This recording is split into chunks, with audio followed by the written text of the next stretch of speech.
बेहद स्वागत है जी सभी स्टूडेंट्स का। एक बार फिर हाजिर हैं जसमीत भाटिया जी के साथ और आज एक बार फिर कनाडा के फास्ट वीज़ा ट्रेंड पे बात करेंगे। जिस तेज़ी से कनाडा से रिजल्ट्स आ रहे हैं, एक एक महीने में अप्रॉक्सीमेटली 200 रिजल्ट्स वीज़ा जसमीत जी का अनुमान है कि आ रहे हैं। इसके पीछे रीज़न क्या है? कनाडा इतनी तेज़ी से रिजल्ट दे रहा है। प्रोसेसिंग टाइम 10 से 15 दिन 20 दिन ये कनाडा का हुआ है। हालांकि ऑफिशियल अनाउंसमेंट ऐसी नहीं है, लेकिन ऐसे हालातों में क्या ज़रूरी है कि अब भी जो स्टूडेंट अप्लाई करेंगे, चाहे मई इनटेक के लिए चाहे सितंबर इनटेक के लिए, उनको एक फास्ट वीज़ा प्रोसेसिंग के ज़रिए जल्द रिज़ल्ट मिलने की उम्मीद है। इसके पीछे कारण क्या है? कनाडा इतनी तेज़ी से रिज़ल्ट्स क्यों दे रहा है? क्या उसको कंपटीशन है ऑस्ट्रेलिया से, यूके से, न्यूजीलैंड से? ये तमाम सवाल हैं जो जसमीत जी से आज हम पूछेंगे। जसमीत जी, आपका स्वागत है जी। Hello everyone, thank you so much. Jasmeet ji, इतनी तेज़ कनाडा से रिजल्ट्स क्यों आ रहे हैं और आपके रिजल्ट्स 200 वीज़ा आ रहे हैं, उसके पीछे रीज़न? सो फर्स्ट थिंग तो ये कि कनाडा ने इस साल 3 लाख के करीब बच्चों को वीज़ा देना है, which is a huge number.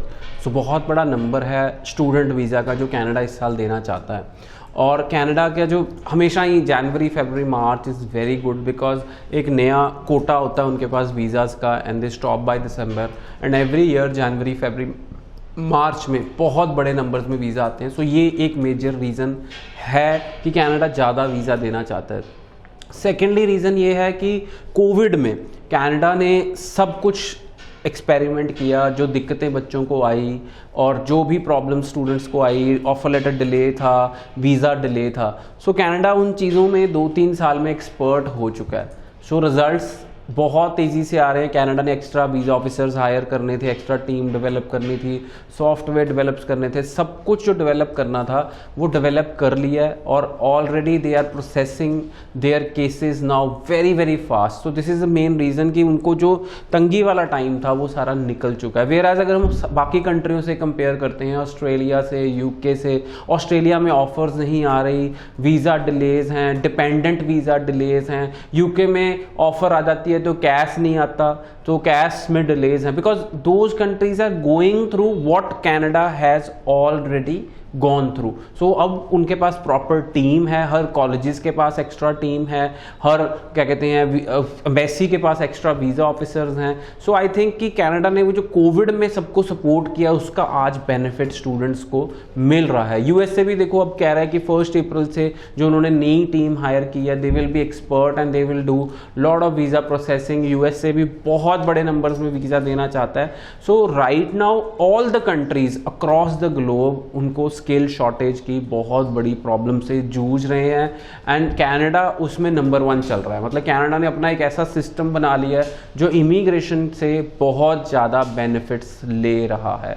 So student, बाकी कंट्रीज भी ऐसा ही करना चाहते हैं, but right now they are not capable of doing it, but in future they will also do it. So students, Canada right now is the country to go. अगर साल चलता है, 2 साल चलता है, 5 साल चलता है, तो it is purely beneficial for everybody because Canada में जो सेटलमेंट ऑप्शंस हैं वो बहुत ही बढ़िया हैं, उसका ज़रूर हम बेनिफिट लें।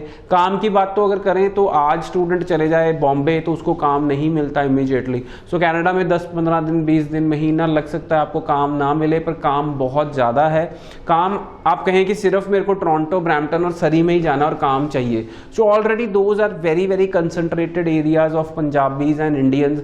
सो if everybody wants to go there तो काम में दिक्कत आएगी। There are more beautiful cities. Edmonton बहुत सुंदर शहर है, कैलगरी बहुत अच्छा शहर है, ब्रिटिश कोलंबिया में प्रिंस जॉर्ज अच्छा शहर है, Dawson Creek, Fort Saint John, Comox Valley, बहुत अच्छे अच्छे शहर हैं जहाँ पे आप जा सकते हो। अगर ओंटारियो की बात करें तो Niagara Falls, Belleville, Oshawa, Ottawa, Timmins, सू Sainte Marie, so all are good cities. If you have to spend only 16 months there तो आप अच्छी पढ़ाई करके वहाँ सेटल हो सकते हैं। सो मैं इसके साथ एक एग्जांपल जोड़ूंगा। मेरा एक स्टूडेंट था, उसने पढ़ाई की सडबरी से, तो उसकी फैमिली थी सारी ब्रैम्पटन में। सो वो ब्रैम्पटन आ गया और ब्रैम्पटन में उसने 3-4 साल जॉब कर ली। सो जब उसने घर खरीदना था, so he went back to Sudbury, क्योंकि उसने देखा कि ब्रैम्पटन टोरंटो में तो घर $1 मिलियन का है और उसने सडबरी में जाके $3 लाख का घर खरीदा। सो आप सोचो कि जो घर 1 मिलियन यानी 10 लाख डॉलर का था वो उसने 3 लाख डॉलर में सडबरी में जाके खरीदा और उसको अच्छी जॉब भी मिल गई Sudbury. So I can give you examples कि people are moving from Brampton Toronto to other smaller cities because property prices are really high, living cost is very very high.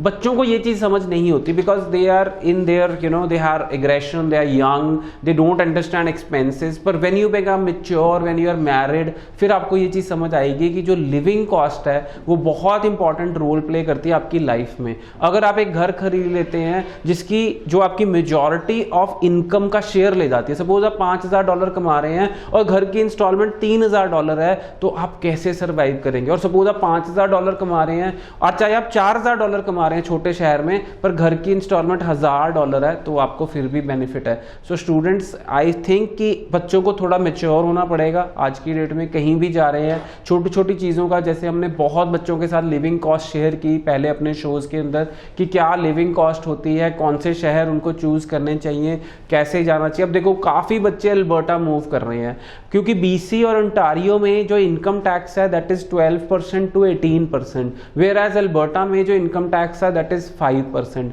So students, अगर आप $5,000 महीने का कमा रहे हैं तो BC और ओंटारियो में आप दे रहे हैं $750 इनकम टैक्स और एडमिंटन में आप दे रहे हैं $250। सो बहुत सारी चीज़ें छोटी छोटी बच्चों को तब पता लगती हैं जब when they start their living, यानी कि actual living, when they start buying a house, when they plan to buy a car, everything has a cost, high cost in a big city. So students, I feel कि students काफ़ी ज़्यादा knowledge होनी चाहिए और सही consultant आपसे ये knowledge share कर पाएंगे। सो लैंडमार्क इमिग्रेशन के जो ऑफिसेज हैं बहुत ही जल्दी हमारे पैन इंडिया ऑफिसेज होंगे, पर इस टाइम पे हमारा ऑफिस वडोदरा गुजरात, हरियाणा में करनाल में, हरियाणा में जींद में, चंडीगढ़ सेक्टर 17 में हमारा ऑफिस है, फेस 8B मोहाली में हमारा हेड ऑफिस है, लुधियाना, जलंधर, अमृतसर में हमारा ऑफिस है, मोगा, बठिंडा, जम्मू में हमारा ऑफिस है। तो आप हमारे नियरेस्ट ऑफिस विजिट करें और कोई भी क्वेरी है उसको सॉल्व कर सकते हैं। Thank you so much. बड़ी इंपॉर्टेंट इन्फॉर्मेशन जसमीत जी ने हमारे साथ शेयर की है। 90413 90412 इन नंबरों पे बात करके आप जसमीत जी से टाइम लें। ऑनलाइन भी आप लैंडमार्क इमिग्रेशन के जरिए अपनी फाइल मूव कर सकते हैं। Thank you so much.